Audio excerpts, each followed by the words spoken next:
নারকেল কুলের টক ঝাল মিষ্টি আচার। আচার শুধু একটা মুখরোচক খাবারই নয়, এটা মুখের রুচি বাড়ায় এবং খাবার হজম করতে সাহায্য করে। আমি এখানে নারকেল কুল পেয়েছি, তাই কুলগুলো ভালো করে ক্লিন করে কুকারে অল্প নুন হলুদ দিয়ে 2টা সিটি দিয়ে নামালাম। জিরা, ধনিয়া, মৌরি, শুকনো লঙ্কা, তেজপাতা দিয়ে সুগন্ধ বেরোনো পর্যন্ত ভেজে আধা ভাঙা করে রাখলাম। কড়াইতে সর্ষের তেল দিয়ে শুকনো লঙ্কা পাঁচফোড়ন দিয়ে কুলগুলো ছেড়ে স্বাদ মতো গুড় দিয়ে নাড়তে হবে।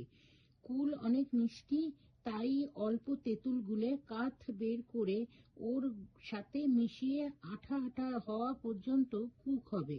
মশলাটা মিশিয়ে অল্প একটু ভিনিগার মিশাবে, তাহলে আচারটা আর ফ্রিজে রাখার দরকার হবে না। এনজয়। ভিডিওটা দেখার জন্য থ্যাংক ইউ।